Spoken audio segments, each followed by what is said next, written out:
Somebody in the gym right now is loading 45-pound plates onto a bar, grinding through a rep, grunting like they're negotiating with the weight. Respect. But watch this instead. No bar, no plates, no spotter. Just gravity, balance, and a little bit of pride on the line. Today we're breaking down 6 calisthenic moves that genuinely build more muscle than dumbbells ever will. And by the end of this video, you might just leave the weight rack alone for a while. No gym membership, no dumbbells, no machines lined up waiting for you to figure out the seat height. These 6 moves aren't beginner stuff. They're the ones that separate people who just move weight from people who actually control their own bodies through space. Every single one of them builds strength, stability, and mobility all in the same rep, which is something a dumbbell simply can't do. Stick around, because we're going in order of difficulty.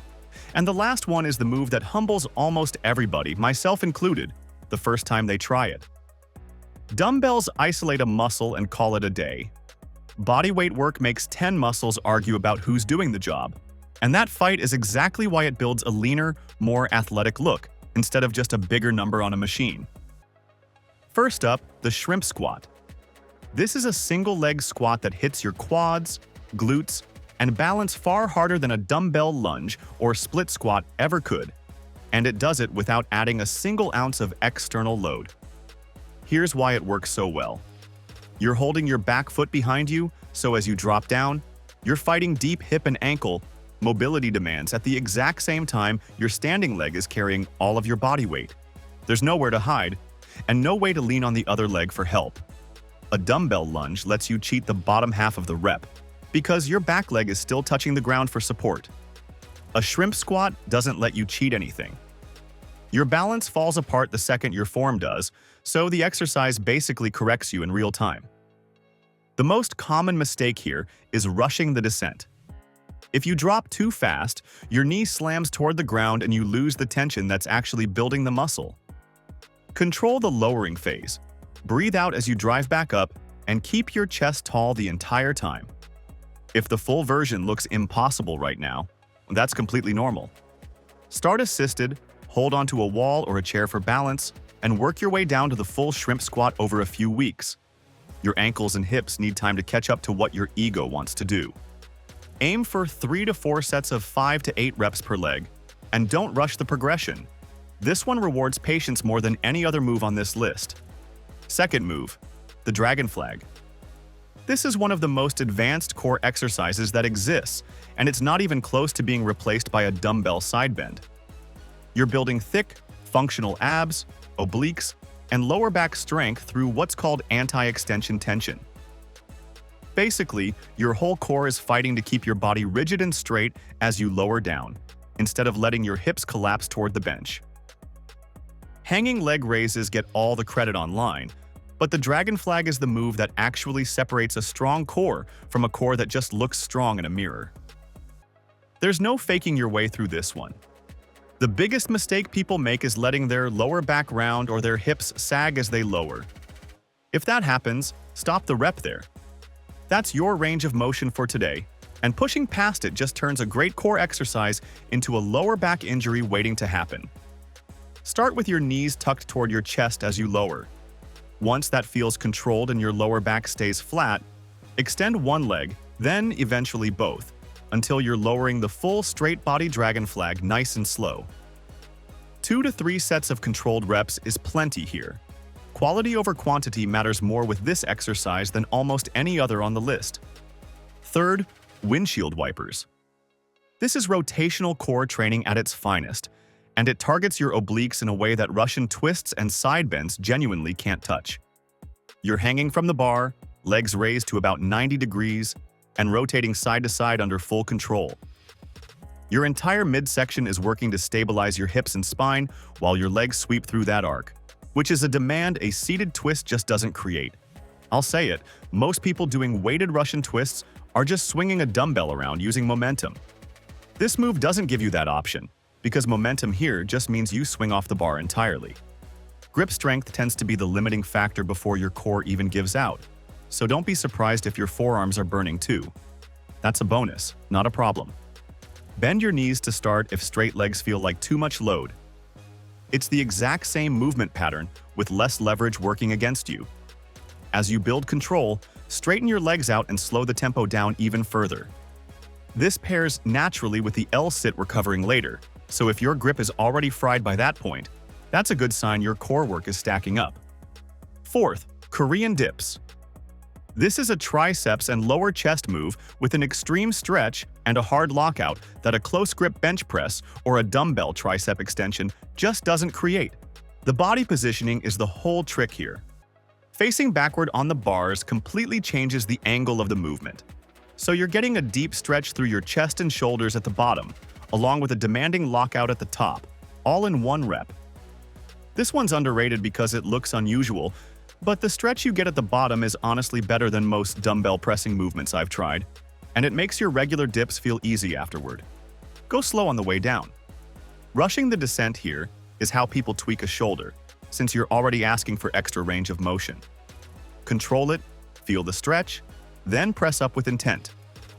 Start with the bench version to build that range of motion safely, then move to full parallel bars once your shoulders and triceps are ready to handle the added depth. 6 to 10 reps for 3 sets is a solid starting point, and you'll likely feel this one in your chest and triceps the next day more than you expect. Fifth, archer pull-ups. This is a unilateral pulling exercise that builds back thickness, lat width, and grip strength in a way a dumbbell row simply can't compete with. With a dumbbell row, you're bent over, using your legs and lower back to help stabilize the weight, and only pulling a fraction of your body weight through one arm. With an archer pull-up, you're pulling nearly your entire body weight to one side while your other arm stays locked straight, which means one lat is doing almost all the work while the rest of your body fights to stay controlled and square to the bar. A dumbbell row is a great exercise, but let's be honest, most people load it up and use their hips to heave the weight. An archer pull-up doesn't leave room for that kind of momentum. Either your lat does the job, or you don't move. The most common mistake here is dropping the chest instead of pulling with the lat. If your shoulder rounds forward and your chest caves as you pull, you're leaning on your bicep and front delt instead of your back.